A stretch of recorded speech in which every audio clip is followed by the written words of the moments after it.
Bonjour à tous, soyez les bienvenus à l'Assemblée nationale. Dans cet épisode, on parle d'une proposition de loi qui avait fait beaucoup de bruit. La loi Duplon, définitivement adoptée par le Parlement cet été.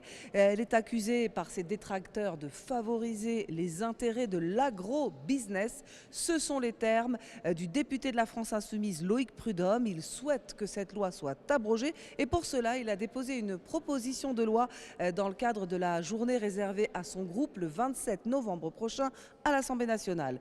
Il veut interdire l'importation en France de produits agricoles qui contiennent de l'acétamipride, cet insecticide néonicotinoïde tueur d'abeilles et qui est suspecté de provoquer des cancers. Le but, garantir que ce qui arrive en France est soumis aux mêmes règles que ce qui est produit sur notre territoire. La séance est ouverte. Tout de suite, Loïc Prud'homme. De cette mobilisation citoyenne sans précédent.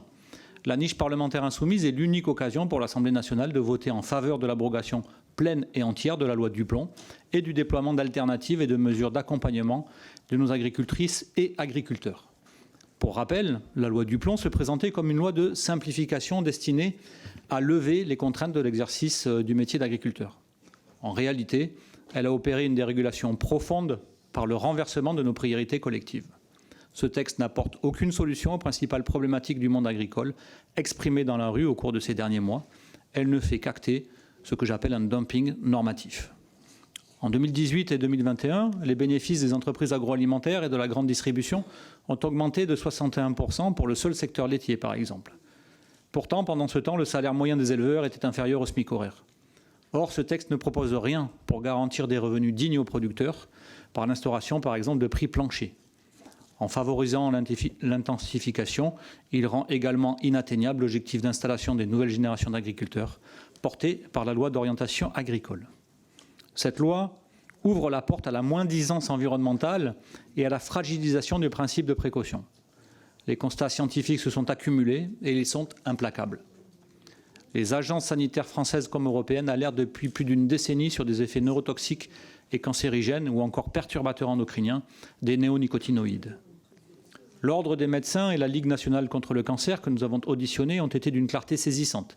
Ces substances sont suspectées d'atteindre le développement neurologique des fœtus et des enfants. Ainsi, les experts médicaux et environnementaux nous ont adressé une demande claire. Faire primer le principe de précaution dès lors qu'il existe un doute plus que raisonnable quant à la dangerosité des pesticides. D'autant que de nombreuses filières, betteraves, pommes, noisettes, fraises, expérimentent déjà des solutions fondées sur le biocontrôle, la diversification des cultures ou encore la pose de filets de protection. Ces transitions nécessitent bien sûr un soutien financier normal, massif, de la recherche publique et aussi une politique d'accompagnement des agriculteurs, politique d'accompagnement digne de ce nom. Or, que constatons-nous ? Lors de la mise en œuvre de la dérogation temporaire sur certains néonicotinoïdes à la demande des betteraviers en 2020, on nous avait assuré que des solutions seraient trouvées dans un délai de 3 ans. Or, pendant ce délai, l'investissement des filières techniques, mais aussi l'investissement public dans la recherche de solutions alternatives et la transition agroécologique n'a pas été à la hauteur. L'État a ainsi réduit les moyens du PARSADA, ce plan de recherche sur les alternatives aux pesticides, au moment même où il prétend soutenir la souveraineté agricole. Comme vous le savez, le Conseil constitutionnel, dans sa décision du 7 août 2025, a censuré plusieurs dispositions de la loi Duplon, en particulier les dispositions autorisant des dérogations à l'interdiction d'utiliser des néonicotinoïdes et assimilés, comme l'acétamipride. Il a jugé que ces dérogations étaient trop larges, ni limitées dans le temps, ni circonscrites à des filières précises. Le 5 juin, le Conseil d'État, qui avait été saisi par le lobby Phytéis, a confirmé l'interdiction de l'acétamipride et des substances ayant un mode d'action identique, le flupiradifurone et le sulfoxaflor. Il ne s'agit pas ici de détails techniques. Ces décisions rendues par les plus hautes instances du droit révèlent la nature même d'un texte de loi qui a voulu substituer le court terme économique à la sécurité sanitaire. C'est donc une première victoire qui a permis de censurer cette disposition que je qualifie de cheval de Troie à la réintroduction d'autres néonicotinoïdes dans notre agriculture. Par ailleurs, la loi Duplon ne dit pas un mot sur les préférences douanières qui exposent nos agriculteurs à la concurrence de la noisette turque, chilienne ou états-unienne, pour reprendre l'exemple d'une filière souvent brandie en étendard par un certain nombre d'entre vous, leur accordant ainsi des conditions financières privilégiées d'accès à notre marché. Les mêmes, ici, sont bien silencieux et passifs pour faire cesser cette situation insupportable. Cependant, d'autres dispositions promulguées par la loi Duplon portent encore des dangers majeurs pour l'avenir des petites et moyennes exploitations agricoles, pour l'avenir de notre souveraineté alimentaire et notre santé environnementale. L'article 5, par exemple, qui érige en intérêt général majeur les ouvrages de stockage d'eau à vocation agricole, menace directement la gestion durable et équitable de nos ressources hydriques. Il crée une présomption juridique qui rend plus difficile la contestation de projets aussi dévastateurs que les méga-bassines. Ces projets colossaux qui épuisent nos nappes phréatiques ne profitent qu'à une poignée d'agriculteurs au détriment de tous les autres et des écosystèmes. Dans le sud des Deux-Sèvres, les bassines ne profitent ainsi qu'à 7% des agriculteurs, majoritairement producteurs de maïs, laissant 93% des agriculteurs sans solution. Et cela au détriment de notre souveraineté alimentaire, avec 40% du maïs grain produit en France aujourd'hui partant à l'exportation. Il est tout aussi crucial de ne pas faciliter la création et le développement d'élevages industriels au profit de quelques grandes firmes qui présentent par leur taille et leur concentration en animaux des risques environnementaux et sanitaires et une concurrence intenable pour les petites et moyennes exploitations familiales. Là aussi, les chiffres parlent. La taille moyenne des exploitations porcines a été multipliée par 2,5 entre 2000 et 2010. Dans le même temps, le nombre des éleveurs de porcs a été divisé par 2. L'assouplissement prévu par la loi Duplon du régime des ICPE concerne par exemple 65 élevages bovins industriels sur les 63 000 que concerne la filière, que compte la France dans cette filière. Il y a donc mathématiquement 62 935 perdants qui seront ainsi soumis à une concurrence croissante et destructrice. Ne pas abroger les dispositions de la loi Duplon concernées reviendrait encore une fois à sacrifier nos éleveurs et nos ambitions environnementales sur l'autel de la cupidité d'une minorité de quelques-uns. Pour combattre les risques portés par la vente des pesticides de l'agrobusiness, il demeure également essentiel de rétablir la séparation entre les activités de vente et de conseil en matière de produits phytosanitaires.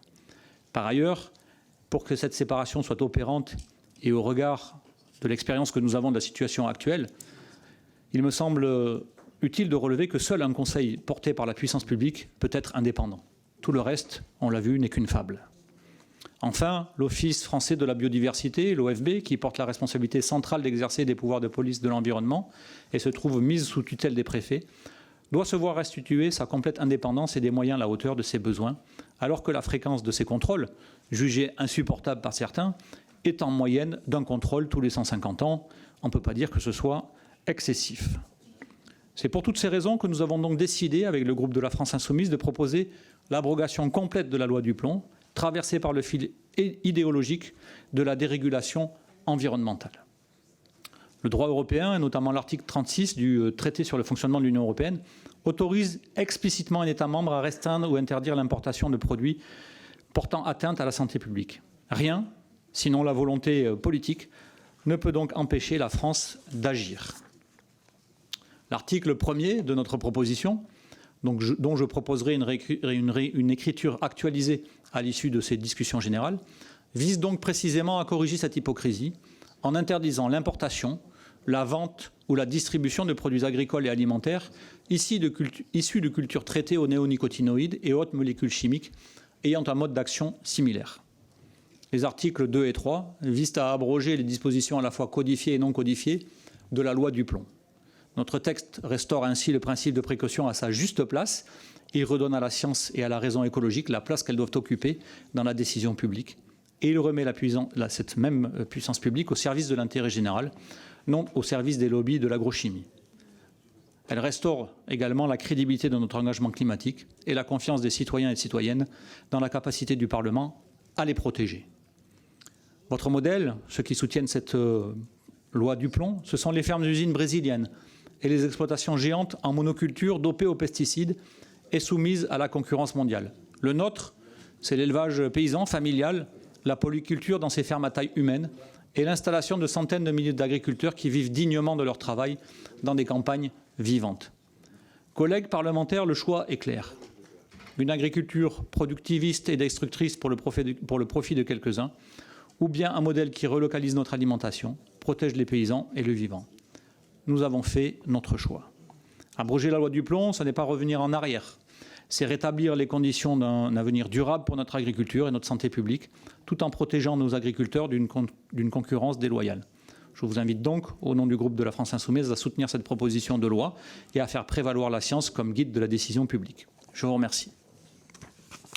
Merci, monsieur le rapporteur. Nous allons passer aux orateurs des groupes. Pour le groupe du Rassemblement national, monsieur Nicolas Maisonnet. Vous avez la parole, monsieur le député. Merci, monsieur le président, chers collègues. Depuis le cri de désespoir du monde agricole lancé en janvier 2024, près de 3000 exploitations ont mis la clé sous la porte. C'est le déclin terrifiant de notre agriculture, un patrimoine parfois transmis depuis des siècles, géré par des professionnels passionnés et compétents. Ils ne fléchissent pas face à la difficulté, mais sont écrasés par un système inéquitable et terrassés par une concurrence déloyale, tout cela dans une indifférence coupable de certaines élites. Une fois de plus, la France Insoumise fait le choix de parler à la place des agriculteurs au lieu de les écouter. Le monde rural réclame stabilité et respect. Et quelle est votre réponse, chers collègues d'extrême gauche? Un texte de régression à rebours de leurs attentes et de leurs besoins. En réalité, le seul et unique objectif de votre texte, c'est l'abrogation pure et simple de la loi Duplon. Alors certes, elle est loin d'être parfaite, loin d'être suffisante, mais elle a le mérite d'apporter des premières réponses concrètes, simplification administrative, allègement des démarches et un début de limitation de la surtransposition des normes européennes qui pénalisent nos exploitations. L'effacer d'un trait de plume, c'est envoyer un signal dévastateur à nos agriculteurs, c'est leur dire le peu que vous avez obtenu après des mois de mobilisation, nous le considérons comme illégitime. L'article 1 tente maladroitement de masquer cette attaque frontale. Au lieu de réautoriser l'acétamipride, comme le demandent à l'unanimité les filières en danger concernées, vous proposez d'interdire l'importation de produits traités avec cette substance. Protéger nos producteurs de la concurrence déloyale est légitime, c'est même vital, mais cette interdiction n'aidera en rien ceux qui souffrent aujourd'hui. Nos agriculteurs n'exigent qu'une seule chose, le droit d'utiliser l'acétamipride autorisé dans la quasi-totalité des pays du monde, tant qu'une solution alternative crédible ne leur est pas offerte. Le choix de porter ce texte lors de votre niche parlementaire révèle donc deux choses. D'abord, la course au buzz, au lieu de combattre la vague de désinformation qui a suivi la loi Duplon, vous l'alimentez, vous vous en nourrissez pour faire avancer votre idéologie devant un public qui méconnaît trop souvent les réalités du monde agricole. Ensuite, c'est l'énième illustration de votre mépris pour la ruralité. Les agriculteurs ne vous demandent pas des slogans ni des polémiques, ils demandent le droit de vivre dignement de leur travail, être réellement protégés, bénéficier de règles stables et qu'on cesse de légiférer contre eux. Les partisans de la décroissance et des pénuries sont d'office disqualifiés pour bâtir un projet de sauvetage de l'agriculture française. Alors pour notre souveraineté alimentaire, pour l'avenir de nos campagnes et pour le respect dû à celles et ceux qui nous nourrissent, nous nous opposerons sans réserve à cette proposition de loi. Nous ne serons jamais les complices d'un texte qui ajoute de la précarité à la détresse. Nous choisissons d'être les alliés de ceux qui nous nourrissent. Nous les écoutons, nous les soutenons et nous agissons avec eux. Merci, monsieur Maisonnet. Monsieur le rapporteur, vous avez des éléments à... Très rapidement, monsieur Maisonnet, votre but est d'abroger la loi Duplon, dites-vous. Oui, c'est écrit dessus. Effectivement, vous êtes perspicace, c'est bien notre objectif. Sur l'acétamipride, je note juste que vous n'êtes pas favorable effectivement à protéger les agriculteurs parce que ce que vous proposez, en fait, c'est de les mettre en concurrence avec ce qui se fait de plus sale en mode de production dans le monde entier. Voilà, le Chili, le Brésil, la Turquie pour les noisettes. Donc, alors que nous avons une proposition justement conséquente en faisant un vrai protectionnisme qui les mette à l'abri de ces concurrences. Parce que, monsieur Maisonnet, si vous connaissez un peu le monde agricole et cette question-là, vous comprendriez qu'on pourra trouver toujours des gens qui sont moins de 10 ans environnementalement et socialement partout dans le monde. Si vous voulez aligner notre agriculture française sur le salaire d'un agriculteur roumain à 400 €, je pense que vous êtes sur la bonne voie. Merci, monsieur le rapporteur. Pour le groupe Ensemble pour la République, madame Anne-Sophie Ronceray, vous avez la parole, madame la députée. Merci, monsieur le président, monsieur le rapporteur, mes chers collègues. Aujourd'hui, on débat de l'avenir de personnes qui travaillent sans compter et qui n'ont pas à subir les postures politiques. Et nous le disons simplement, votre proposition de loi ne résout rien. Elle rassure peut-être quelques consciences, elle fera de beaux tweets, mais elle ne tient pas juridiquement au regard du droit européen et mettra en danger nos agriculteurs qui n'ont déjà plus de marge. Cette proposition de loi prétend corriger la loi Duplon, mais en réalité, c'est comme si on pouvait, d'un trait de plume, interdire une molécule, ignorer le cadre européen, oublier les filières qui n'ont aucune alternative et espérer que tout se passe bien. Mais cela ne fonctionne pas comme ça, et au fond, tout le monde le sait ici. Concrètement, si l'on prend l'exemple de la filière noisette, en suivant votre raisonnement, demain, les rayons de Nutella seront vides car la France importe 70% des noisettes qu'elle consomme, produites avec des règles qui ne sont pas celles que nous imposons à nos agriculteurs. Nous refusons d'expliquer, dans quelques années, notamment à la filière noisette qui aura disparu, que c'était pour la bonne cause. Et ce n'est ni de la cohérence, ni de la justice pour nos agriculteurs. Alors aujourd'hui, la doctrine « pas d'interdiction sans solution » prend tout son sens, non pas par confort, non pas par frilosité, mais par responsabilité. Interdire une substance sans alternative, c'est demander à des agriculteurs de se sacrifier au nom d'un symbole. C'est leur dire « vous allez peut-être perdre votre exploitation, mais vous aurez servi d'exemple ». Ce n'est pas notre conception de la responsabilité politique et ce n'est pas notre manière de respecter ceux qui produisent pour nous nourrir. Les agriculteurs ne demandent pas des discours héroïques, mais des solutions concrètes, financées et tenables. Ce texte, tel qu'il est écrit, raconte une belle histoire sur le papier, mais uniquement sur le papier. Il fait comme si on pouvait résoudre un sujet aussi complexe que les néonicotinoïdes grâce à l'interdiction immédiate. Mais ce n'est pas ça le courage politique. Le courage, c'est tenir ensemble 3 exigences. Protéger la santé et l'environnement, préserver nos agriculteurs et respecter l'état de droit. Et ce texte ne respecte aucun de ces équilibres et ne respecte pas non plus les agriculteurs en leur promettant des choses que nous savons inapplicables et surtout incontrôlables. Nous ne sommes pas en train de dire « ne changeons rien ». Nous disons exactement l'inverse. Accompagnons, mais sérieusement. Réduire les pesticides et protéger les pollinisateurs, oui. Se battre au niveau européen pour faire évoluer les règles, oui. Trouver des alternatives efficaces, encore oui. Mais nous avons le devoir d'être à la hauteur de leurs attentes. Et pour toutes ces raisons, nous nous opposons à votre proposition de loi parce que nous refusons de faire semblant et d'abandonner nos agriculteurs à des promesses qui ne passeront ni l'épreuve du droit européen, ni et surtout l'épreuve du terrain. Je vous remercie. Merci Madame la députée. Monsieur le rapporteur. Oui, très rapidement. Votre propos est caricatural. Vous parlez de l'Union européenne. Mais en fait, la question c'est qu'a-t-il été fait par les gens qui sont au pouvoir depuis 8 ans sur la question des traités de libre-échange et notamment quelle a été l'action sur les préférences douanières dont je faisais référence qui, par exemple, permettent à la noisette de rentrer à des prix préférentiels, à la noisette turque de rentrer à des prix préférentiels sur nos marchés. En fait, sur la question, voilà, vous voulez interdire ou faire à terme le fait qu'il n'y ait plus de Nutella dans les rayons, c'est précisément le contraire. C'est pour ça que nous avons un plan à 5 ans pour la filière noisette. Après, moi, je peux vous retourner la question. Est-ce que vous préférez qu'on continue de consommer des produits voilà, que nos concitoyens consomment des produits dont on sait pertinemment qu'ils contiennent des résidus de pesticides qui sont autorisés ailleurs que dans notre strict marché français ou européen. Merci Monsieur le rapporteur. Pour le groupe La France Insoumise, Madame Manon Meunier, vous avez la parole, Madame le député. Merci Monsieur le Président. En Chine, on élève des cochons dans des immeubles à 12 étages dans lesquels les salariés entrent et ne sortent plus pendant 3 mois. Au Brésil, on a des fermes de 50 000 bœufs bourrés d'hormones de croissance. Aux États-Unis, on compte, entre 2006 et 2017, une surmortalité de 1300 nouveau-nés due à une utilisation accrue de pesticides. Et vous demandez aux agriculteurs français d'être compétitifs avec tout ça, là. Eh bien, bon courage.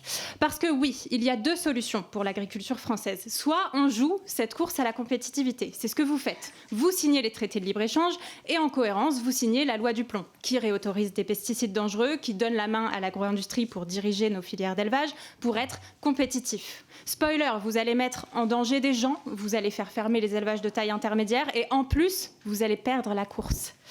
Soit on arrête avec cette politique agricole qui ne fonctionne pas et on change de mot d'ordre. De compétitivité, on passe à souveraineté et protectionnisme. Prenons le cas concret qui a tant fait parler de lui avec la noisette et l'acétamipride. Alors comme nous, collègues de droite, vous avez mené les auditions et entendu les scientifiques dans l'enceinte de cette assemblée nous dire l'acétamipride est dangereux pour la santé des agriculteurs et agricultrices qui l'utilisent. Alors là, 3 réactions possibles. Première réaction, on se bouge les oreilles et on dit c'est pas vrai ce que disent les scientifiques, j'ai rien entendu. Deuxième réaction, on se dit prendre un risque pour la santé des agriculteurs, c'est pas grave, il faut être compétitif avant tout.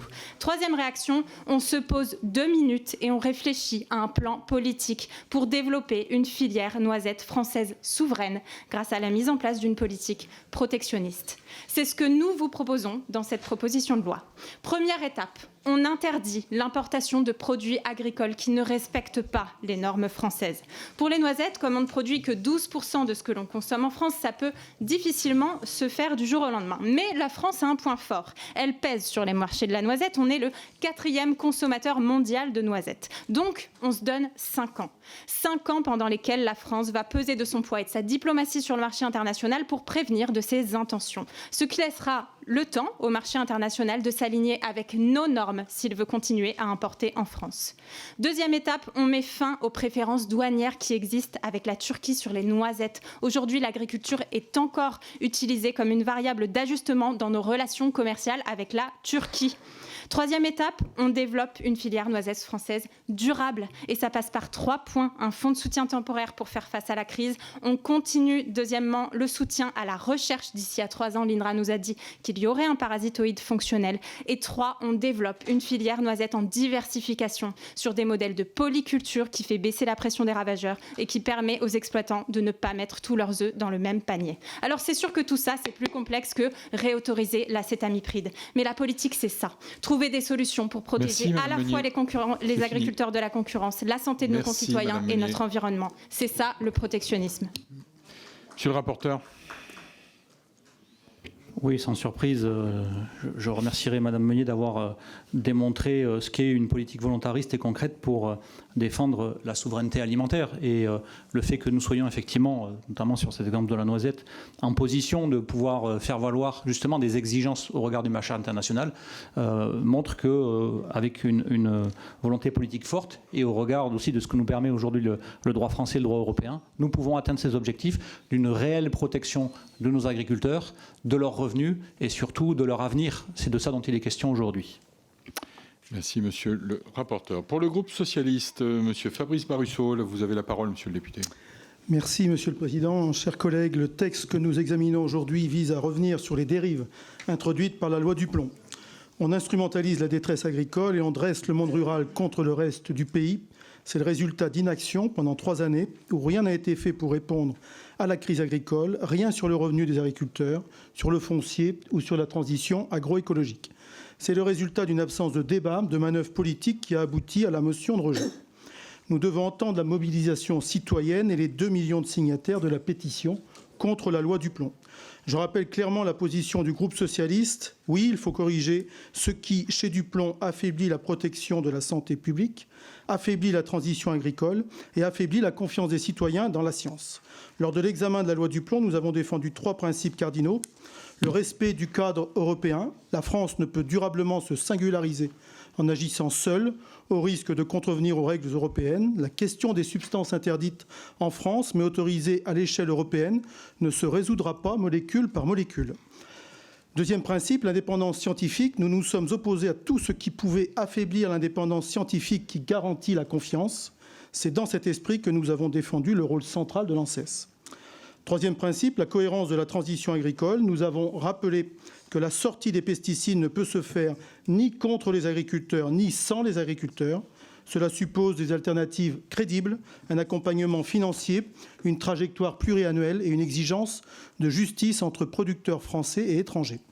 Le groupe socialiste restera fidèle à cette ligne, protéger la santé publique, défendre une science indépendante, soutenir les agriculteurs dans la transition et ancrer nos décisions nationales dans une stratégie européenne ambitieuse qui répond aux défis environnementaux.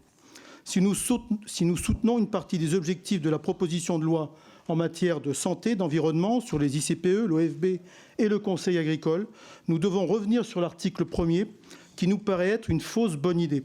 Il faut arrêter de croire que les produits contenant des néonicotinoïdes peuvent être bloqués à la frontière du pays sans cohérence avec les règles du marché européen.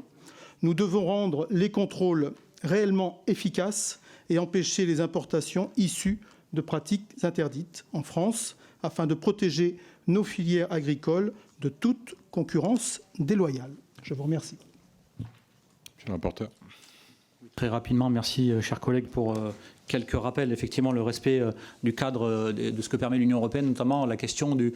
On ne traite pas ce problème molécule par molécule, c'est bien effectivement aussi l'objet de la réécriture que je vous proposerai sur l'article 1. Merci aussi de rappeler, et je pense que c'est assez universel, des bancs de la gauche jusqu'au banc de la droite, sur le rôle de l'ANSES et l'impératif neutralité et indépendance que doit avoir cette institution et qui se base sur la science, effectivement, pour nous éclairer.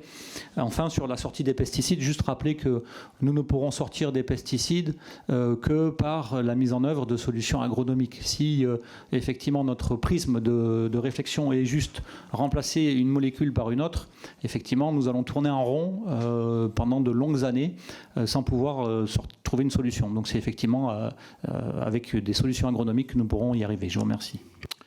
Merci, monsieur le rapporteur. Pour le groupe de la droite républicaine, monsieur Julien Dive, vous avez la parole, monsieur le député. Merci, monsieur le président, monsieur le rapporteur. Comment on en est arrivé là, avec ce texte, avec cette proposition de loi?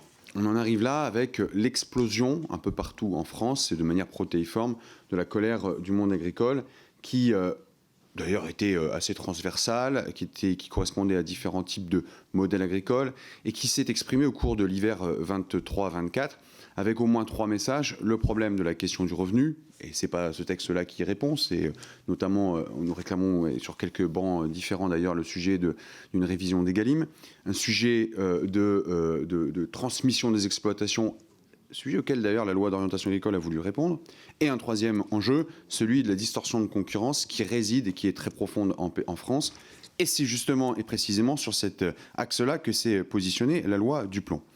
Et à cela, monsieur le rapporteur, vous répondez aujourd'hui avec une proposition de loi un peu bizarre, je dois le dire, en tout cas un peu déséquilibrée.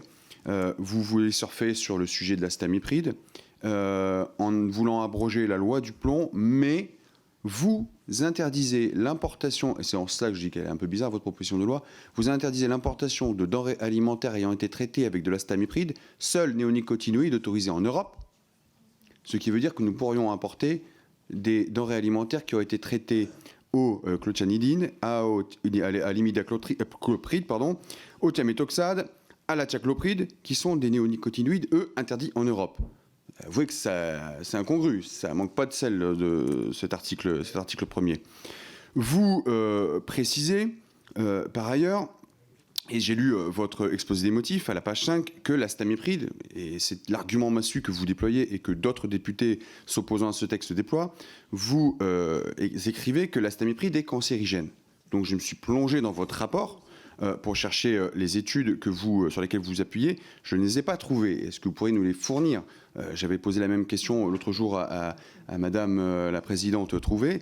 J'aimerais que vous puissiez nous fournir ces études qui nous permettraient d'éclairer, en tout cas qui permettraient d'éclairer l'ensemble de la représentation nationale au moment du vote, puisque c'est le principal argument que vous nous opposez. Enfin, c'est le deuxième pilier de votre proposition de loi. Vous voulez donc supprimer la loi dite Duplon, qui a été adoptée, qui a été validée par le Conseil constitutionnel et promulguée par le Président de la République cet été. Or, vous allez, et désolé à votre grande dame, être le serviteur des lobbies de l'agrochimie, puisque dans la loi Duplon, il y a maintenant un dispositif qui interdit le stockage, la production, le transport, à partir du 1er janvier 2026, de produits phytosanitaires interdits en Europe, et ils seront interdits donc en France. Et puis vous allez par la même occasion tuer le cadre légal sur les insectes stériles que nous avons inscrit dans cette loi et qui permettent de répondre aux enjeux de l'agriculture biologique. Merci, cher collègue Dive. Je suis d'accord avec vous sur les 2 premiers points. Sur effectivement, cette loi ne traite pas des problèmes principaux, celui du revenu et de la transmission. Quant à la question de la distorsion de concurrence, je pense que vous n'avez pas une lecture assez fine, assez précise. Et, notamment sur le fait qu'on va effectivement essayer de résoudre ces questions-là, puisque mettre en concurrence contre, je l'ai déjà dit, des modèles les plus défaillants de la planète ne nous aidera pas. Sur l'acétamipride, Je propose par ailleurs une réécriture pour éviter cet écueil, mais on en reparlera plus tard. Mais je comprends qu'à l'instant où vous écrivez cette discussion générale, ça n'était pas encore le cadre.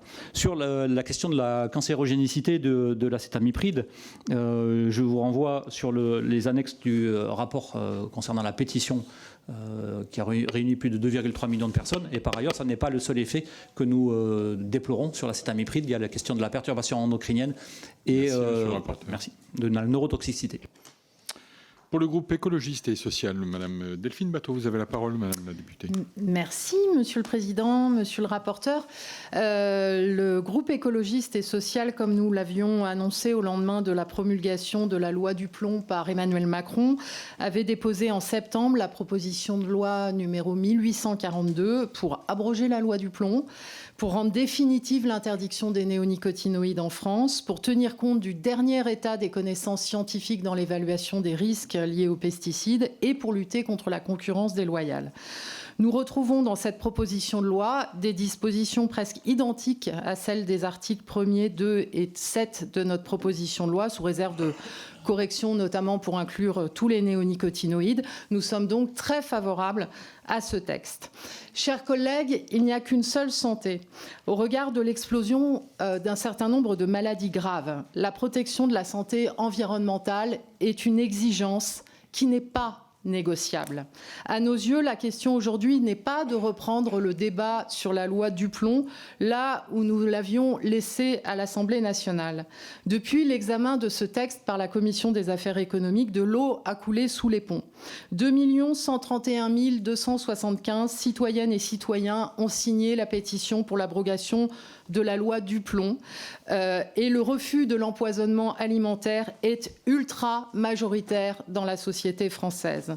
Le Conseil constitutionnel a censuré le retour des néonicotinoïdes. La justice a reconnu la responsabilité de l'État dans le préjudice écologique et sanitaire lié aux pesticides et a ordonné la révision de toutes les autorisations de mise sur le marché au regard des connaissances scientifiques. Le pays a pris conscience de ce que nous disions déjà, à savoir que la cohérence, c'est la défense de la santé et la lutte contre la concurrence déloyale ensemble pour sortir de l'opposition mortifère entre agriculture et santé, entre le monde agricole et l'ensemble de la société. Manifestement, tout le monde n'a pas pris acte de cette nécessité. Comme dans un mauvais film, nous alertons sur le nouvel épisode de la loi du plomb 2, qui se cache dans les amendements déposés sur cette proposition de loi où certains défendent encore à nouveau le retour des néonicotinoïdes en France. Les citoyennes et les citoyens doivent donc continuer de se mobiliser, tout comme ils doivent se mobiliser contre le projet d'accord avec le Mercosur. À cet égard, Monsieur le Président, nous regrettons l'irrecevabilité de l'amendement que nous avions déposé pour refuser tout accord de libre-échange sans mesure miroir empêchant l'introduction en France de pesticides interdits sur notre sol. Madame Batho, merci de rappeler que santé et concurrence déloyale, finalement, sont les deux faces d'une même pièce et qu'on ne peut pas traiter l'un sans s'occuper de l'autre.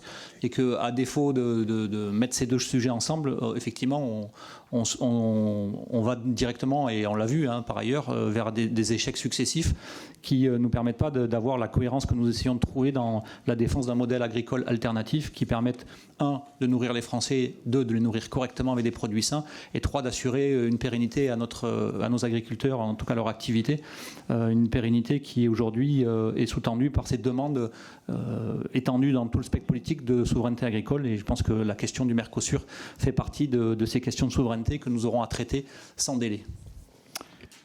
Pour le groupe des démocrates, Monsieur Éric Martineau, vous avez la parole, Monsieur le député.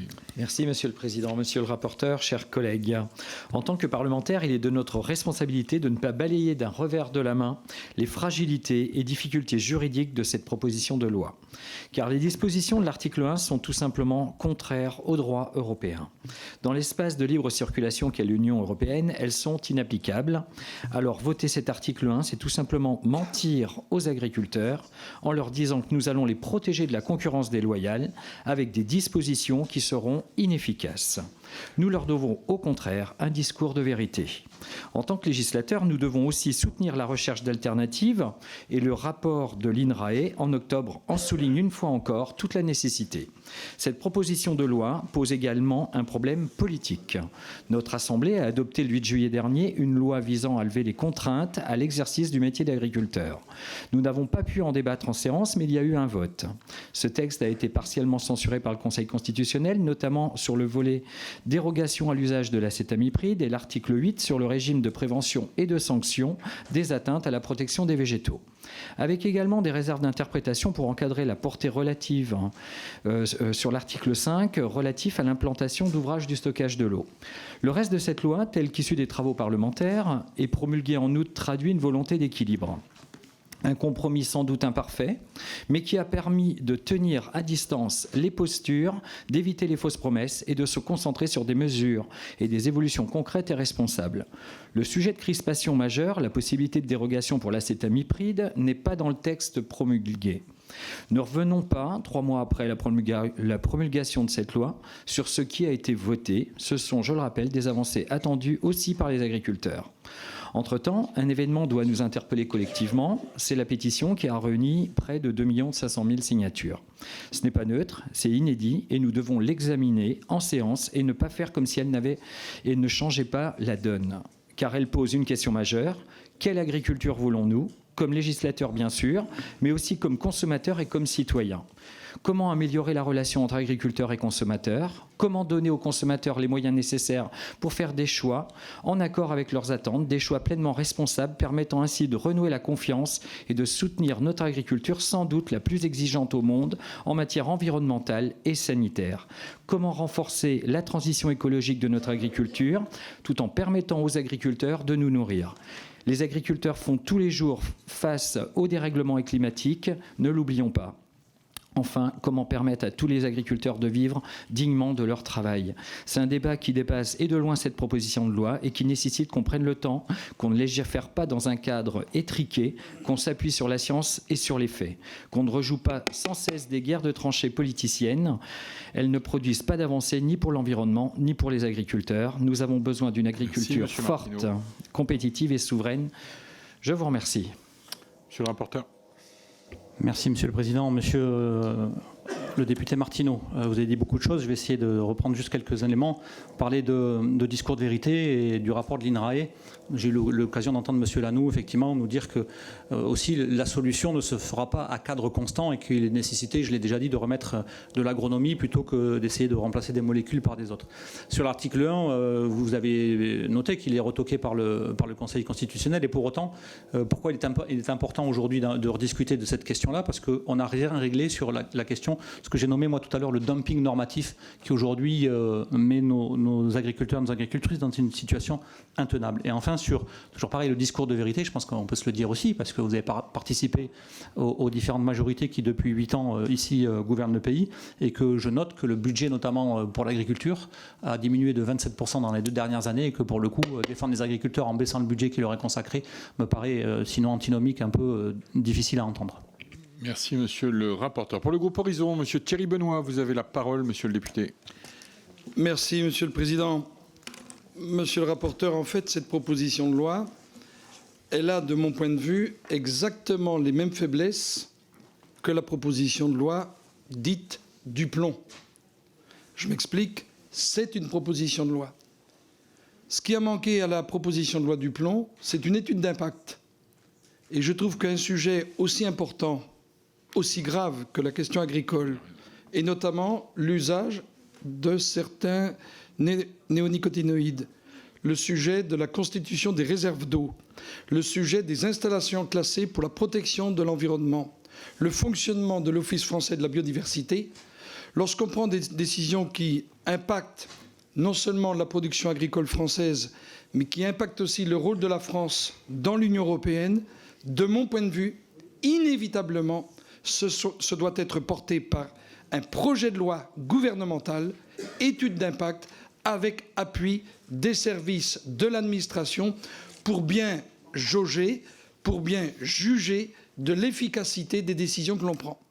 Ce type de proposition de loi va une nouvelle fois mettre les députés en difficulté, que ce soit vis-à-vis des agriculteurs français ou que ce soit vis-à-vis des consommateurs qui sont, à juste titre, en droit de demander une nourriture, une alimentation sûre, saine et durable, comme disait le ministre Travers lorsqu'il était ministre de l'Agriculture. Dans l'exposé des motifs, vous indiquez que depuis 25 ans, la France a doublé ses importations. On doit s'interroger pourquoi ?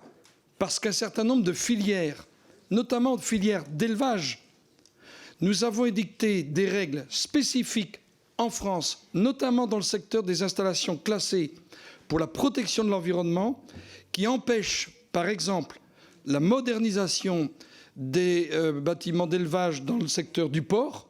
On a des éleveurs qui voulaient, il y a quelques années, regrouper un certain nombre de leurs bâtiments pour un meilleur bien-être animal, pour une meilleure transition énergétique, pour une meilleure,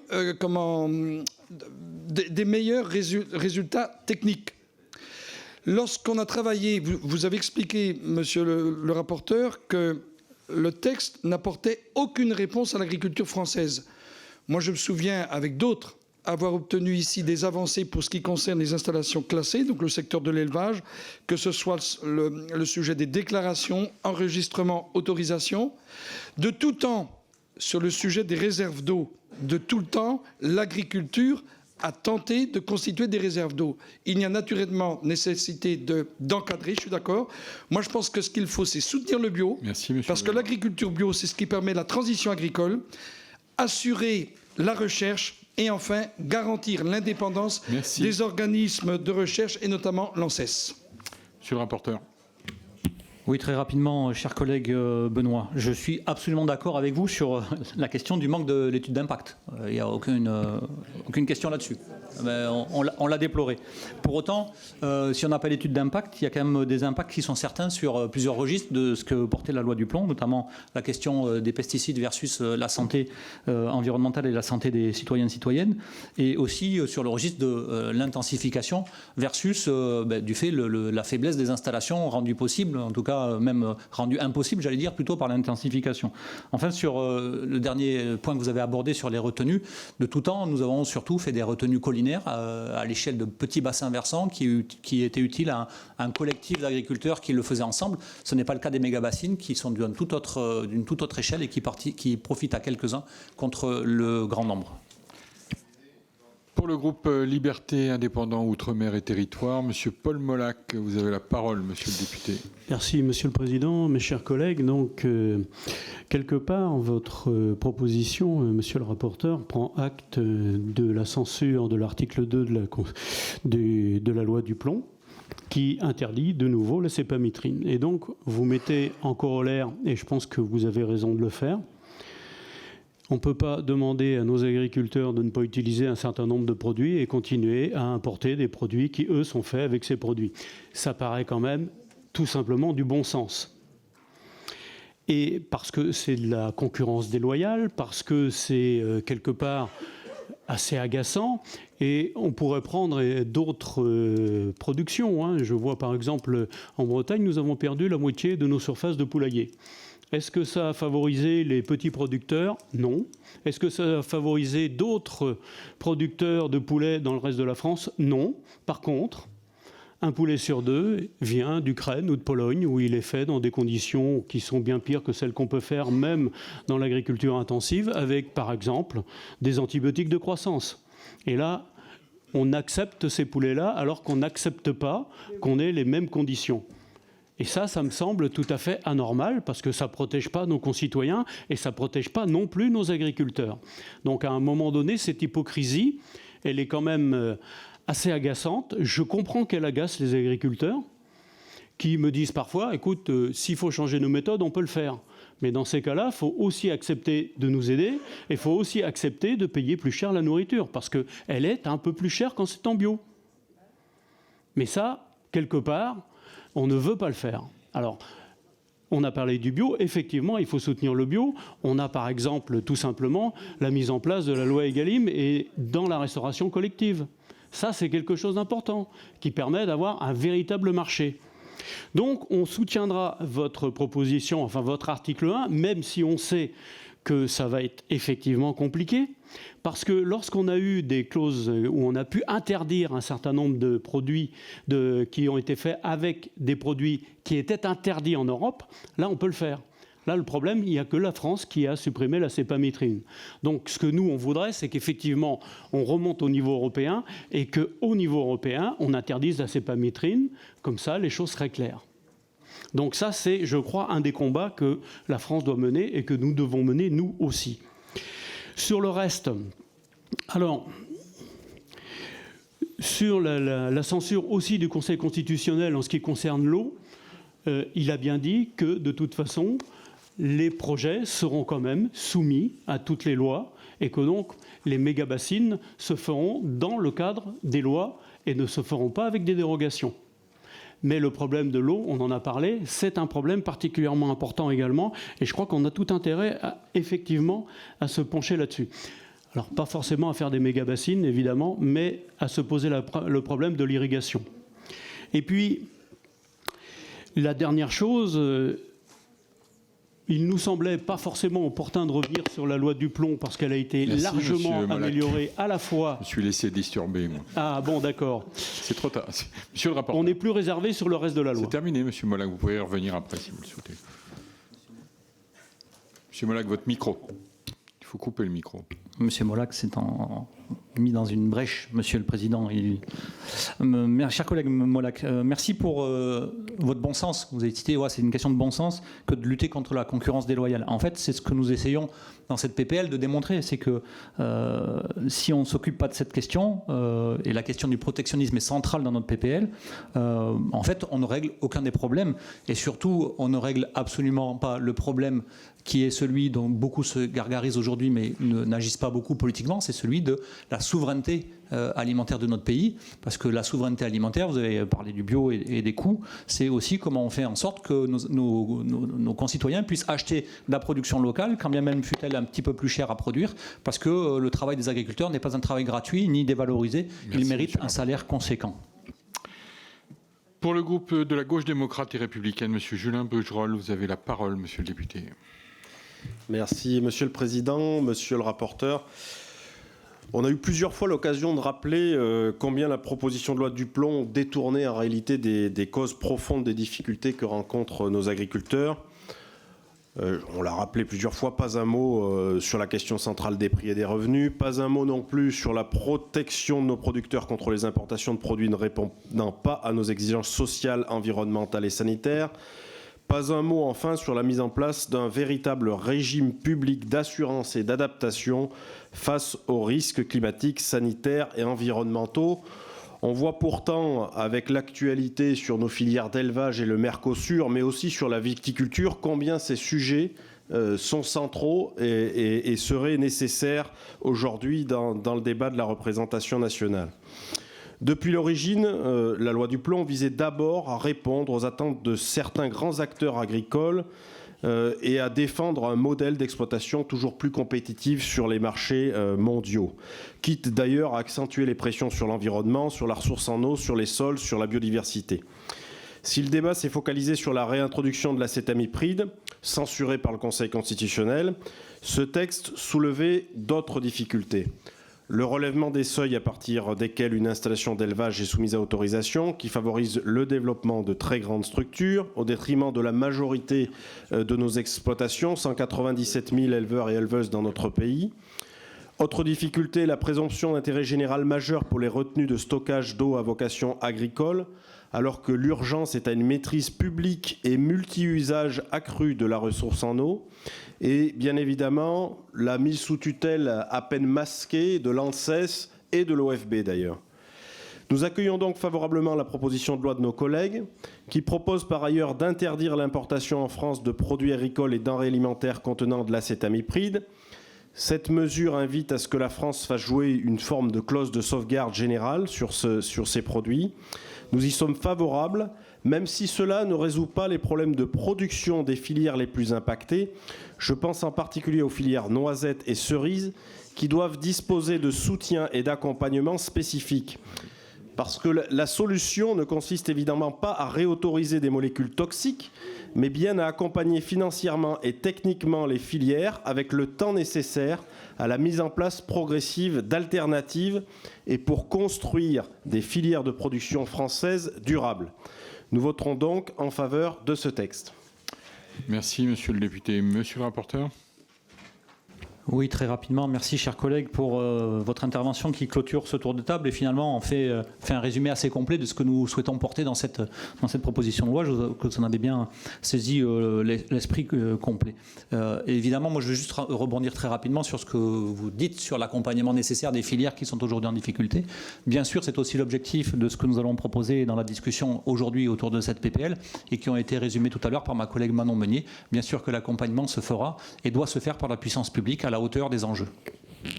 Merci, monsieur le rapporteur. J'ai donc à ce stade madame Marceau, madame Lépraud, monsieur Biteau et madame Bellucco d'inscrits. On va rajouter monsieur Casbarian.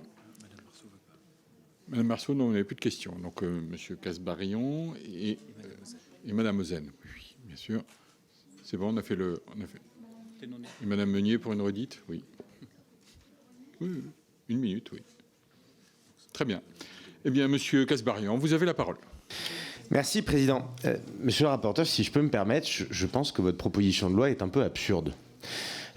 Parce que la France a fixé une réglementation qui interdit l'acétamipride pour ses agriculteurs, que personne ne lui a demandé d'appliquer à ses agriculteurs. Ni l'Europe, ni l'EFSA, ni nos voisins n'ont exigé que nos agriculteurs abandonnent l'acétamipride et que le législateur fasse ça. Mais nous avons décidé de le faire. Et après, on vient de dire qu'il y a de la concurrence déloyale venant de nos voisins. Mais nos voisins ne nous ont absolument pas demandé d'interdire à nos agriculteurs d'utiliser cette molécule. Et donc la solution que vous avez face à cette absurdité, c'est de dire qu'il faut interdire l'importation de produits qui viendraient de nos voisins. Premièrement, vous n'avez pas le droit de faire ça, puisque vous n'avez pas le droit de vous opposer à la libre circulation des biens au sein du marché commun. Deuxièmement, c'est pas parce que vous faites ça que ça va produire plus de noisettes. J'attends de voir la démonstration. Et troisièmement, vous allez mettre des filières agro-industrielles en grande difficulté, puisqu'ils ne vont pas pouvoir s'approvisionner en noisettes. Et donc, toute une série de secteurs ne vont pas y arriver. Donc, qu'est-ce que vous allez expliquer aux consommateurs quand les étals seront vides? Merci. Monsieur le rapporteur. Oui, très rapidement, c'est une PPL absurde, je vous remercie, c'est une parole d'expert que j'entends là. Sur l'interdiction de... Non, on se connaît depuis longtemps, donc je peux me permettre de dire ça à M. Casbarian, je sais qu'il a de l'humour. Pour autant, je pense que l'absurdité, elle n'est pas celle que nous portons avec la question de l'acétamipride et le fait que nous mettons en face effectivement des clauses en fait, qui permettent de protéger nos agriculteurs. Et on peut parfaitement le faire, M. Casbarian, basé sur l'article 36 du TFUE et sur la question des clauses de sauvegarde. Et par le passé, vous le savez très bien, ça a été d'ailleurs fait sur la filière cerise et sur la question du diméthoate. Donc on peut le faire, on doit le faire, parce qu'effectivement, si on interdit juste et qu'on laisse ouvrir les frontières, on se trouve dans une impasse. C'est ce que nous tentons de combler par cette PPL. Madame Lépraud. Oui, merci, Monsieur le Président. Au vu des amendements déposés, nous voyons encore à l'œuvre l'alliance de la droite, de l'extrême droite et des macronistes pour protéger les intérêts des plus gros au détriment des plus petits, l'agro-industrie au détriment des paysans, au moment même où la COP30 se réunit. Quelle hypocrisie! Le trumpisme est contagieux et se propage à grande vitesse pour distiller obscurantisme et ineptie. Réintroduction de l'acétamipride, remise en cause de l'indépendance de l'ANSES, extension des élevages industriels, prolifération des méga-bassines. Toujours les mêmes logiques où l'on privilégie des modèles intensifs au détriment des ressources naturelles et des agriculteurs. En Bretagne, nous en connaissons que trop bien les conséquences. L'explosion du modèle porcin intensif entraîne saturation des sols en nitrates, pollution des cours d'eau et pour finir, prolifération d'algues vertes. Et toujours la colère des agriculteurs. Ce modèle va dans le mur, mais vous persistez. Notre proposition de loi vise précisément à y mettre fin et donc à lutter contre la concurrence déloyale, protéger nos territoires et sortir d'un modèle où les profits de quelques-uns priment sur la santé. Merci Madame la députée, c'est terminé. Monsieur le rapporteur. Oui, très rapidement, parce qu'il m'a été, j'ai eu trop peu l'occasion de le rappeler dans les discussions générales. Effectivement, vous rappelez notamment, cher collègue Levrault, la question sur l'indépendance de l'ANSES qui, par beaucoup ici, a été remise en cause. Je remercie par ailleurs les collègues de droite et le collègue Div de nous avoir aussi appuyés dans cette bataille pour garder l'indépendance nécessaire à l'ANSES. Et je pense que c'est effectivement quelque chose qui fait consensus. Bien sûr. Monsieur Benoît Biteau. Merci, Monsieur le Président. Je vais essayer quand même de revenir à des fondamentaux. Quand on écoute plutôt cette partie-là de la salle, on a l'impression que cette loi du plomb vient au secours de la difficulté des agriculteurs observée depuis l'hiver 2023-2024. En vérité, quand on y regarde de près, la loi du plomb vient au secours de 4,2% des surfaces qui pourraient être concernées par l'acétamipride ou le traitement par l'acétamipride. 6% des agriculteurs seulement sont irrigants. 3% des éleveurs seulement sont concernés par les mesures ICPE. On voit bien quelle frange d'agriculture vient défendre cette loi du plomb. Et puis, enfin, on peut constater qu'effectivement l'agriculture est en grave crise, mais vous voulez reprendre exactement les mêmes mécanismes qui fait que depuis 60 ans l'agriculture est en crise et qui a fait disparaître 50% des agriculteurs depuis l'an 2000. Et Einstein disait que c'est pas avec ceux qui sont à l'origine du problème qu'on va trouver la solution. Eh bien, c'est ce qu'on est en train d'essayer de faire avec la loi du plomb. Merci, Monsieur Biteau. Monsieur le rapporteur. Oui, juste très rapidement, Monsieur Biteau, merci de rappeler en fait que la loi du plomb est celle des 5% contre les 95%. Et je pense que c'est effectivement la ligne, la colonne vertébrale de cette loi du plomb, c'est les gros industriels contre les agriculteurs, les fermes familiales qui aujourd'hui font le tissu rural de notre pays. Merci, Monsieur le rapporteur. Madame Lisa Bellouco. Merci, Monsieur le Président.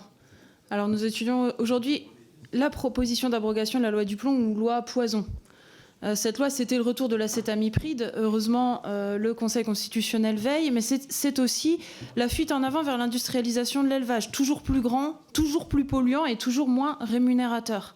Dans mon département, à Celles-lès-Vesco, une exploitation industrielle de 150 000 poules pondeuses est en train de s'installer. Sans aucune retombée économique pour le village, seuls resteront aux riverains des nuisances et la dégradation de leur cadre de vie. Les élus locaux et les habitants sont vent debout. Ils refusent que soit remplacé l'élevage familial à la française par des usines à animaux. Cette loi, c'est aussi le blanc-seing pour les bassines. Alors, on a entendu que de tout temps, les agriculteurs cherchaient à stocker l'eau. Mais là, on parle de puiser de l'eau dans les nappes phréatiques, là où on va aussi chercher notre eau potable, pour les mettre en surface dans des grandes bassines. Ça n'a aucun sens et c'est pas ce qu'essayent de faire de tout temps, ou ce qu'essaient de faire de tout temps les agriculteurs. Et puis, cette loi, c'était un passage en force inédit. Donc, nous vous remercions vraiment, le groupe de la France Insoumise, de pouvoir enfin débattre de ce sujet. Monsieur le rapporteur. Oui, juste très rapidement, pour revenir juste sur un sujet que vous pointez, c'est celui effectivement du stockage de l'eau et des méga-bassines.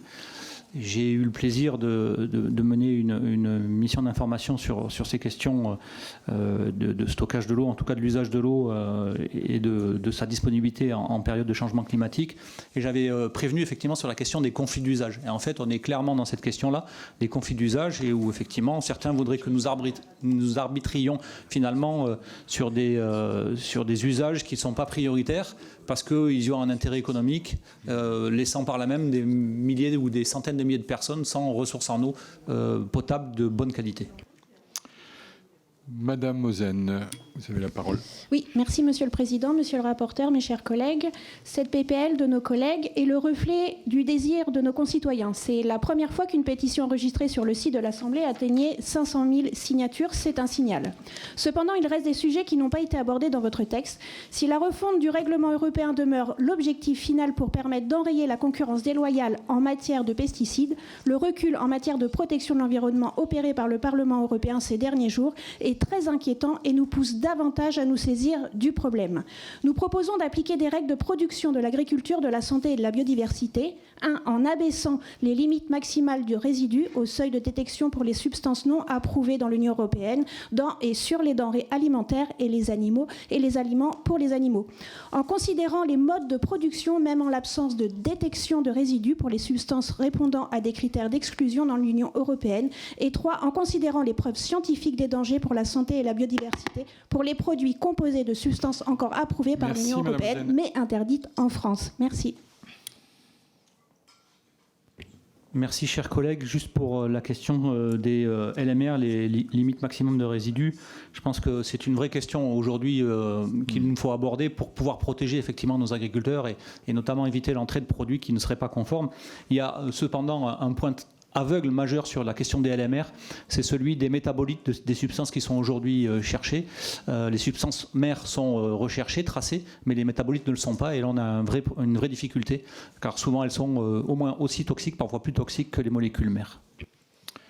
Merci, monsieur le rapporteur. Nous allons en venir à l'examen des amendements. Donc, notre commission est saisie de 52 amendements. Je précise que seuls 5 amendements ont été déclarés irrecevables au titre 45 de la Constitution, car leur lien avec l'objet des articles de la proposition de loi n'était pas suffisamment établi, et que 2 amendements l'ont été au titre de l'article 20 de la Constitution, qui ne nous permet pas d'adresser des injonctions au gouvernement sur des questions relevant de la seule compétence du pouvoir exécutif.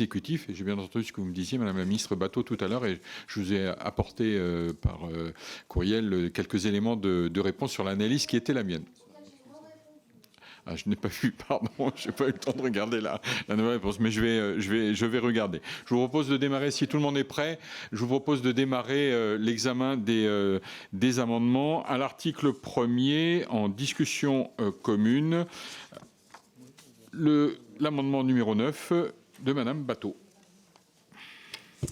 Oui, merci Monsieur le Président. Donc l'amendement CE9 est un amendement de réécriture de l'article 1er en conservant tout à fait son objectif, mais en le précisant.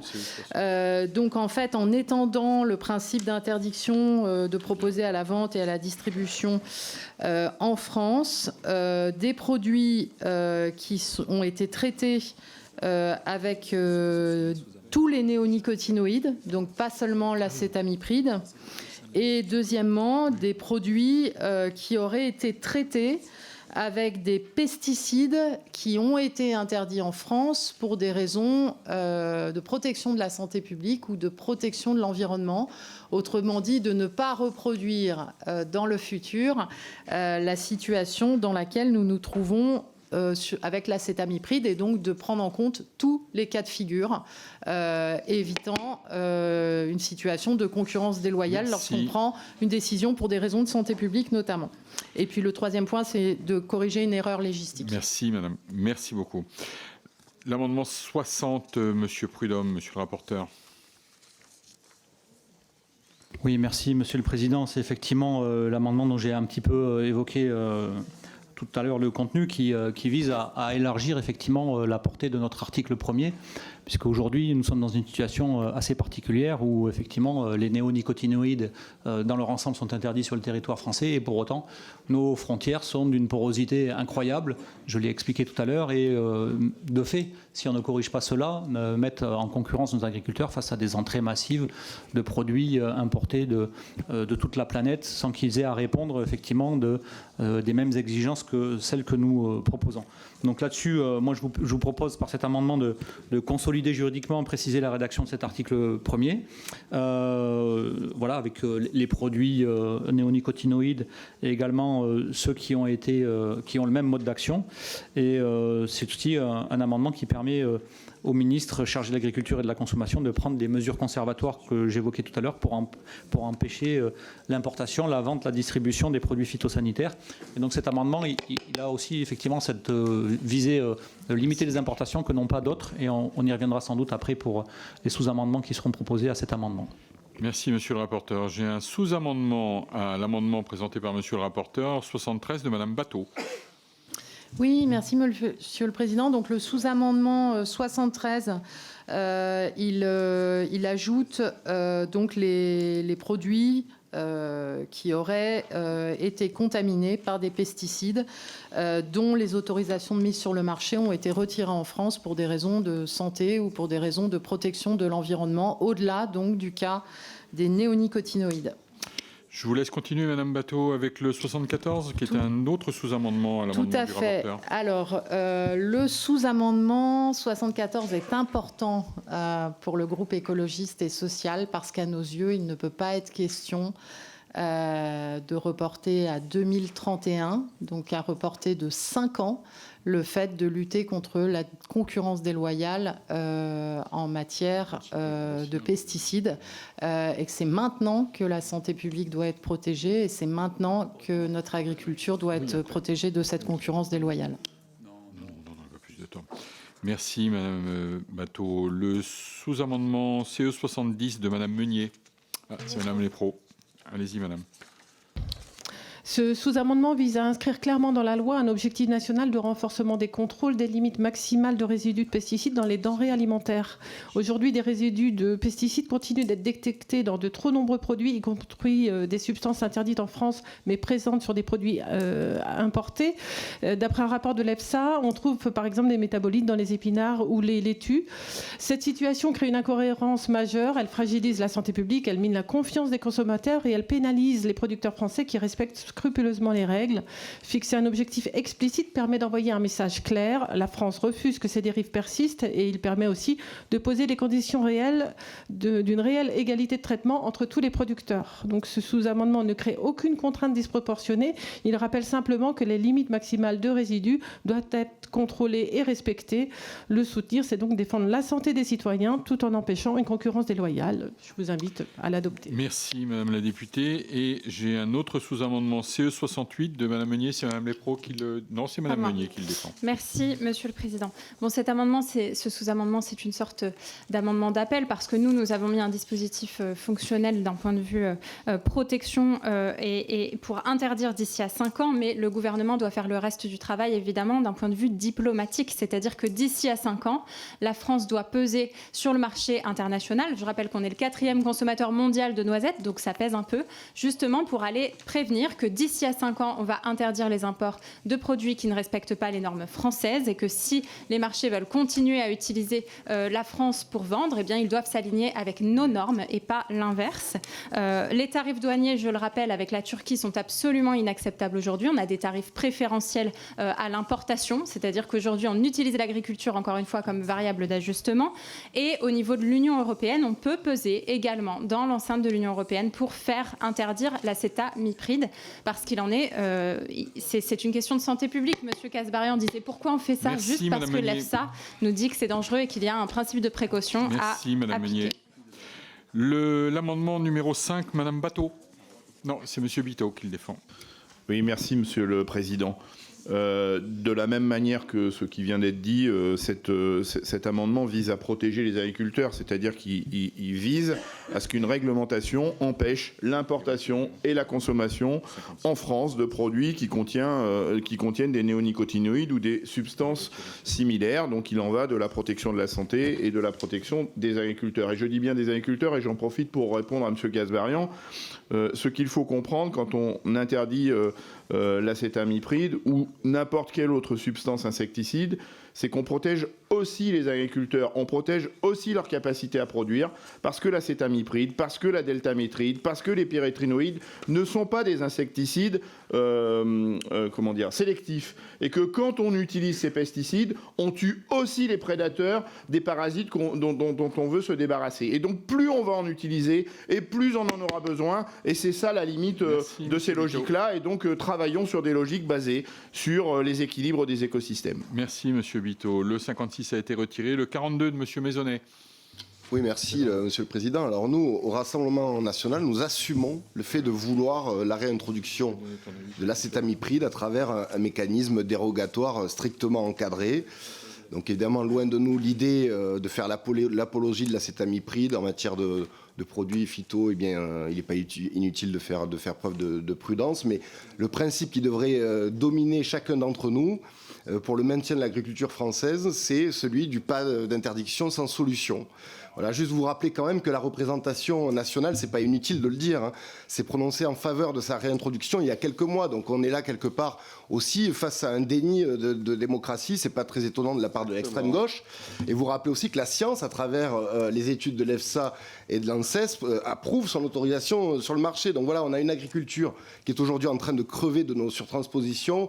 Près de 40 000 exploitations ont fermé entre 2020 et 2024. C'est la filière aujourd'hui noisette qui s'effondre avec près de 60% de pertes. Merci, voilà, donc il faut réintroduire bien évidemment l'acétamipride. Monsieur le rapporteur, avant de laisser la parole circuler dans la salle, votre avis sur cette série d'amendements en discussion commune? Alors, sur le premier amendement de la collègue Bateau sur le CE9, je lui demanderai, j'ai un avis plutôt sur le fond qui me semble OK, mais je pense que mon amendement du coup est plus complet puisque celui-ci fait référence à l'importation également des produits alimentaires sur le territoire et que par ailleurs votre sous-amendement CE73 complète utilement mon amendement CE60, revenant ainsi sur l'esprit de ce qui prévaut à votre amendement CE9 si j'arrive à être clair un petit peu. En gros, le CE60 plus votre sous-amendement revient à faire un amendement plus complet et plus opérant que le CE9 que vous avez proposé. Donc je vous propose de retirer votre CE9 au profit de mon amendement sous-amendé par votre CE73. Sur le 74, le sous-amendement sur l'année de mise en œuvre, ça me permet en même temps de donner mon avis sur le CE68 puisqu'il est répond, celui de Madame Meunier, sur l'année de mise en œuvre. Moi, je ne suis pas favorable à ce sous-amendement pour le fait qu'en fait, dans la proposition qui est notamment portée par le CE68, c'est que notre stratégie à 5 ans, elle est celle qui permet justement de faire en sorte que les modes de production extérieurs à notre pays, à notre marché, soient rapidement réorientés, puisque nous ne pesons pas rien sur le marché mondial, et notamment l'exemple de la noisette est assez parlant de ce point de vue-là. Quand vous êtes 4e consommateur mondial et que vous êtes autosuffisant à 12%, vous pouvez avoir des exigences sur les produits entrants, et que donc il faut aussi laisser le temps à toute la filière de se réorganiser, que nous avons aussi un plan de soutien à 5 ans, qui est l'interdiction dès 2026, nous permettrait pas de développer ces alternatives. Ça me semble assez évident, en tout cas sur le terrain, c'est à mon sens pas opérant. Sur le CE70 défendu par Mme Levrault sur les limites maximales de résidus, je suis absolument d'accord sur le principe, je l'ai indiqué tout à l'heure. La question des LMR aujourd'hui est vraiment une question majeure dans la façon dont on peut protéger nos agriculteurs sur l'entrée et l'importation de produits extérieurs à notre marché, et que je suis donc favorable à cet amendement, à ce sous-amendement 70. Donc pour résumer, demande de retrait du CE9 au profit de mon amendement 60. Pour le CE, le sous-amendement 73 de Madame Bateau qui introduit la question des produits avec des AMM, contre le CE 74 sous-amendement sur l'année de mise en œuvre, et pour les CE 70 et 68. Sur l'amendement numéro 5, c'est un amendement qui est plutôt un amendement de repli, sur lequel je pourrais donner un avis favorable. Enfin, sur le numéro 42, sans surprise, Monsieur Maisonnet, nos visions divergent effectivement fortement sur ces questions d'orientation du marché agricole et de la façon dont vous souhaitez soumettre nos agriculteurs à la concurrence de ce qui existe de plus sale sur la planète, alors que nous souhaitons concrètement les protéger. Donc l'avis est évidemment contre. Merci, monsieur le rapporteur. Monsieur Kasbarian. Merci, Monsieur le Président. Madame Bateau. Écoutez, moi j'ai l'impression qu'on a vraiment des amendements d'appel parce que tout ce qui est proposé là, hormis l'amendement 42, est totalement illégal. Et vous le savez. Vous savez que nous ne pouvons pas, et nous n'avons pas le droit, d'interdire à des Italiens d'exporter en France des noisettes qui seraient produites en Italie. C'est le marché commun, c'est le marché européen. Vous ne pouvez pas le faire. Et donc vous donnez un faux espoir aux agriculteurs en leur laissant croire qu'on va réussir à fermer les frontières et empêcher à des noisettes italiennes de venir en France. Ça ne marchera pas. Et il faut être honnête avec les gens, il faut dire la vérité. Mais admettons que ça soit possible, monsieur le rapporteur, vu qu'il n'y a pas eu d'étude d'impact. Est-ce que vous avez interrogé les douanes pour savoir comment est-ce qu'ils feraient concrètement pour empêcher à des noisettes italiennes de venir chez nous? Est-ce que vous avez interrogé des industriels pour savoir comment ils produisent le Nutella sans faire venir de noisettes d'Italie? Est-ce que vous avez interrogé la grande distribution pour savoir, avec les négociations européennes qu'ils peuvent avoir sur les produits, comment est-ce qu'ils allaient faire pour pallier votre interdiction si elle venait à être mise en œuvre? Est-ce que vous avez le moindre impact d'une mesure qui, même si illégale, si elle était mise en place, ne fonctionnerait absolument pas? Qui est-ce que vous avez interrogé pour préparer cet article? Merci, monsieur Gasbarian. Monsieur Diva. Merci, monsieur le président. En fait, il faut être honnête. Il faut tous être honnêtes. Et il y a des anciens députés européens dans cette salle qui devraient le dire. Ces amendements sont inapplicables. Ils sont inapplicables parce que non conformes au droit européen. D'ailleurs, j'ai essayé de le faire au travers de l'amendement 29 qui viendra juste après, puisque tous ces amendements ne respectent pas le cadre de l'espace communautaire. Et même si nous irions jusqu'à l'inscrire dans la loi, j'entendais l'argument de Madame Meunier tout à l'heure, les Turcs pourraient très facilement importer en Italie, et de l'Italie pourraient très facilement passer la frontière pour arriver en France, leurs denrées, leurs noisettes, puisque c'est l'exemple que vous preniez, au nom de la libre circulation des biens et marchandises dans l'espace communautaire. Et je vais même aller plus loin. Même le 42 me paraît fragile. Il me paraît fragile parce qu'en fait, il y a la jurisprudence du Conseil constitutionnel. Si on voulait vraiment le rendre opérationnel, le 42, il aurait fallu le cantonner à une filière précise, à une durée précise, avec des critères spécifiques tels qu'il est recommandé par le Conseil constitutionnel dans son arrêté d'août dernier. Merci, monsieur le député. Madame Batteau. D'abord, je ne peux pas laisser dire notre collègue Kasbarian que le seul amendement qui aurait grâce à ses yeux, c'est celui du Rassemblement national qui propose d'autoriser l'acétamipride en France, alors que ceci a été déclaré contraire à la Constitution par le Conseil constitutionnel. Ensuite, monsieur le rapporteur, 5 ans, c'est non. Et je vous avoue que je ne comprends pas le raisonnement. Parce que soit on dit que l'acétamipride pose un problème de santé publique et qu'il y a une question de cohérence. Si on l'interdit chez nous, on ne le laisse pas entrer sur nos étals. Soit on dit que ça peut attendre. Mais s'il y a un sujet de santé publique, on ne peut pas repousser de 5 ans.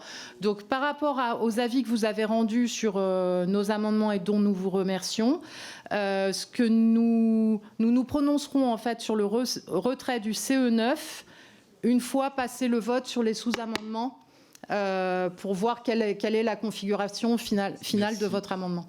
Merci, Madame Batteau. Madame Meunier. Oui, merci, Monsieur le Président. Bon, on a déjà vu des cas où la France s'est prononcée sur des pesticides qu'elle a jugés dangereux, comme le diméthoate pour les cerises, par exemple, où on a fait des clauses de sauvegarde pour interdire et pour protéger de la concurrence nos agriculteurs. La question qui se pose à vous ici, c'est est-ce qu'on continue à avoir des normes françaises mieux-disantes pour la santé, à avoir des agriculteurs qui respectent des normes françaises et où on arrête de s'aligner avec l'international pour des questions de compétitivité en mettant en danger la santé des agriculteurs? Est-ce qu'on fait ça? Et si oui, est-ce que vous acceptez de protéger les agriculteurs d'une concurrence internationale déloyale? On a un certain nombre de gens sur ces bancs qui se disent protectionnistes et quand ils ont la possibilité, pour ne pas les citer, le Rassemblement national, de voter l'interdiction de l'import de produits qui ne respectent pas les normes françaises, là vous allez voter contre? C'est ça que vous êtes en train de nous dire? Si c'est le cas, vous êtes vraiment des protectionnistes, excusez-moi, mais en papier mâché. Enfin, c'est la première des choses à faire tout de même, d'aller interdire les imports de produits qui ne respectent pas les normes françaises. Monsieur Maisonnet, et on aura terminé la boucle. Pardon. Merci, Monsieur le Président. En réalité, Monsieur le rapporteur, on pourrait presque être d'accord. Nous sommes résolument favorables à ce que nous n'importions pas en France des produits étrangers qui ne respecteraient pas les mêmes normes que nous. Et nous considérons qu'il est tout à fait urgent de mettre un terme à toute distorsion de concurrence. Donc, d'une certaine façon, monsieur le rapporteur, ce qui est en jeu, c'est cet amendement de réécriture. C'est l'illustration de votre hypocrisie, parce que dans votre texte initial, vous réclamiez uniquement l'interdiction d'importer des produits contenant l'acétamipride et vous l'avez étendu par la suite.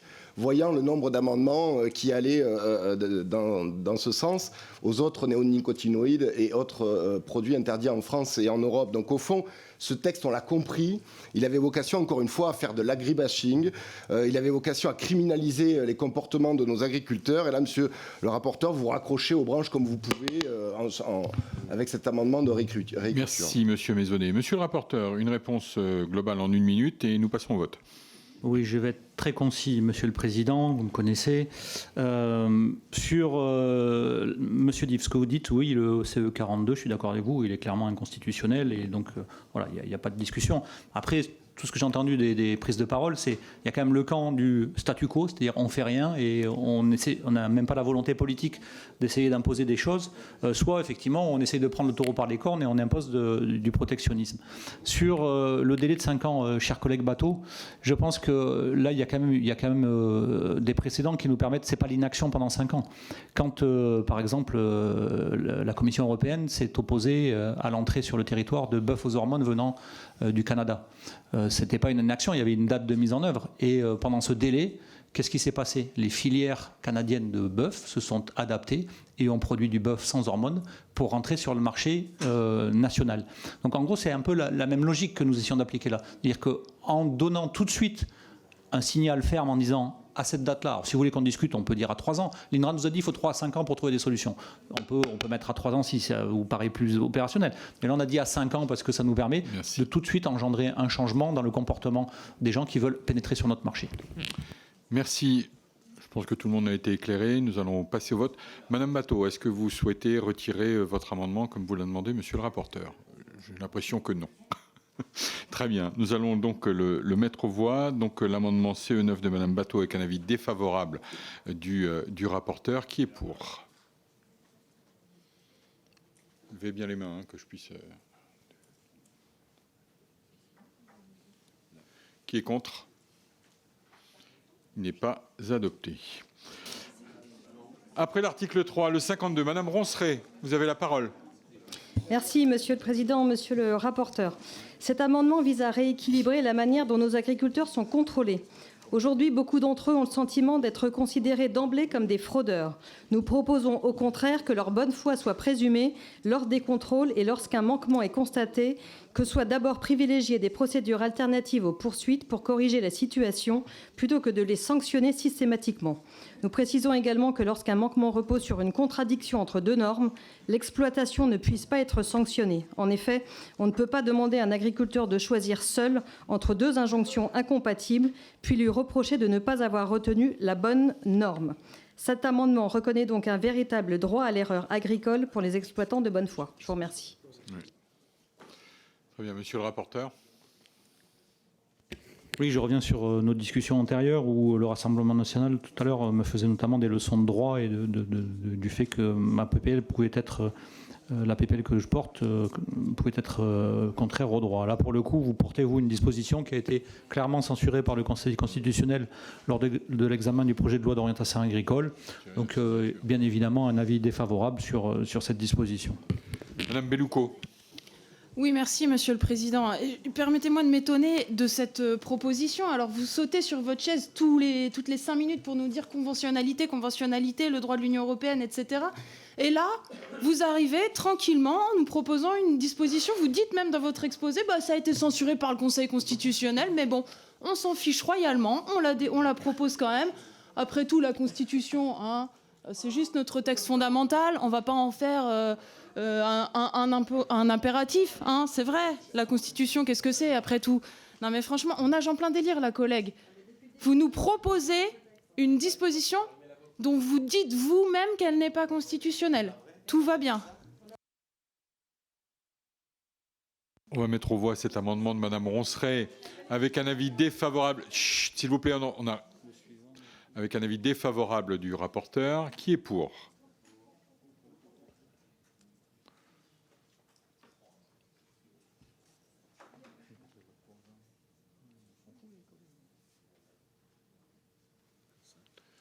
Qui est contre? Il est adopté. Madame Ronceret, le 48. Merci, Monsieur le Président. Cet amendement vise à adapter une procédure d'autorisation environnementale aux réalités du terrain. Aujourd'hui, lorsqu'une consultation du public est ouverte sur un projet, il arrive qu'aucune observation négative ne soit formulée. Dans ces situations, il n'est ni logique ni souhaitable de laisser les porteurs de projets attendre des mois alors qu'aucune opposition n'a été exprimée. Cet amendement propose donc que lorsqu'aucune observation substantielle n'est formulée, l'autorité administrative délivre un certificat d'absence d'opposition permettant une procédure accélérée pour l'autorisation environnementale sans les contourner. On maintient pleinement le droit à la participation du public, mais on en tire les conséquences quand il n'y a pas de remarques, moins de délais inutiles, plus de lisibilité et de sécurité pour les projets. Je vous remercie. Merci Madame Ronceret. Monsieur le rapporteur, votre avis? Oui, avis qui sera identique pour le suivant, parce qu'ils sont sur des sujets, des thématiques très proches. Hein. C'est la question de la consultation du public, et notamment par ces deux amendements, vous continuez à détricoter le régime de l'autorisation environnementale, qui constitue le dernier garde-fou nécessaire pour la protection de l'environnement face au projet de l'agrobusiness qu'on dit depuis le début. En fait, vous êtes les défenseurs de l'agrobusiness d'une toute petite minorité d'élevage, notamment contre la grande majorité des fermes familiales, et vous prétendez le contraire. Donc là, effectivement, au moins ces deux amendements nous permettent de démasquer vos réelles intentions et vos affinités. Madame Bellouco. Merci, Monsieur le Président. Alors, je pense que vous serez d'accord avec moi, collègues, qu'il faut donner de la visibilité et de la stabilité aux acteurs économiques dont les agriculteurs font partie. C'est en tout cas vous qui le dites assez souvent, et là-dessus on peut se rejoindre. Et pourtant cet article L 181-10-1 du Code de l'environnement, vous avez voulu le modifier dans la loi sur les énergies renouvelables, dans la loi industrie verte, dans la loi d'orientation agricole, dans la loi du plomb, et vous y touchiez également dans la loi de simplification de la vie économique. Alors en termes de stabilité, on pourrait faire un tout petit peu mieux pour le monde économique. Il faudrait peut-être le respecter. Et puis vous qui aimez les accords internationaux, je vais vous évoquer un accord qui devrait vous plaire, c'est la Convention d'Aarhus. Alors bon, c'est un petit accord, on l'a signé en 1998. Et elle dit que tout citoyen a le droit d'être informé sur l'environnement, mais ça repose en fait sur 3 piliers. L'accès à l'information sur l'environnement, le droit à participer au processus décisionnel ayant des incidences sur l'environnement, et puis l'accès à la justice en matière d'environnement. C'est ce que vise à assurer la procédure d'autorisation environnementale, et en la tronquant, on contreviendrait à cette convention dont on est signataire. Je mets aux voix cet amendement 48. Pardon, Madame Lepro. Le qui ne dit rien consent, ça ne fonctionne pas. Votre amendement visant à accélérer les procédures d'autorisation environnementale dès lors que la consultation du public ne fait apparaître aucune observation substantielle est en fait contre-productive. Déjà, c'est suspect de vouloir faire plus vite, et ce n'est pas parce qu'il n'y a pas d'observation apportée qu'il n'y a pas de dangers environnementaux. C'est l'inverse en fait qu'il faut faire. Pour qu'un projet soit accepté par tous, il doit être transparent et donner le temps de l'information et des recours. Ce seront les conditions de l'acceptabilité de tout projet d'intérêt public. Et si vous souhaitez accélérer les procédures et les délais de recours, c'est bien que vous savez pertinemment que les projets d'élevage intensif ne sont plus acceptés par la population, et pour cause. Ils sont par exemple en Bretagne la cause première des pollutions des cours d'eau, de la prolifération d'algues vertes, mais aussi des émissions d'ammoniac dans l'air. Donc encore une fois, un autre modèle d'élevage est possible, plus respectueux du bien-être animal et de l'environnement, et plus acceptable pour tous. Je mets aux voix cet amendement avec un avis défavorable du rapporteur. Qui est pour? Je mets aux voix donc cet amendement de Madame Ronceret avec un avis défavorable du rapporteur. Qui est pour?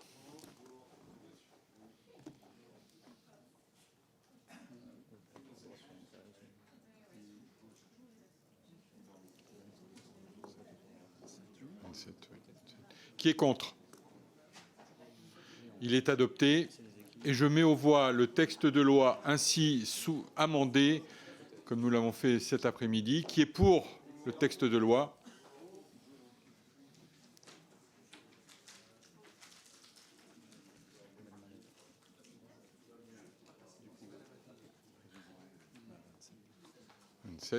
Et qui est contre?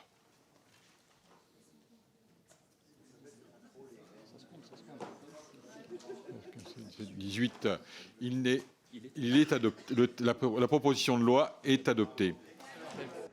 Proposition de loi de la France Insoumise qui est donc adoptée mais totalement vidée de sa substance. Et vous avez vu, les macronistes ont rajouté des amendements qui ont été adoptés, si bien que le texte qui est finalement voté va à rebours de l'esprit de cette proposition de loi de la France Insoumise qui vise à abroger la loi du plomb en vigueur. La suite au prochain épisode puisque ce texte ira dans l'hémicycle. Il sera examiné le 27 novembre prochain. Il risque d'y avoir débat et LCP sera là. Très bonne suite de programme. À bientôt.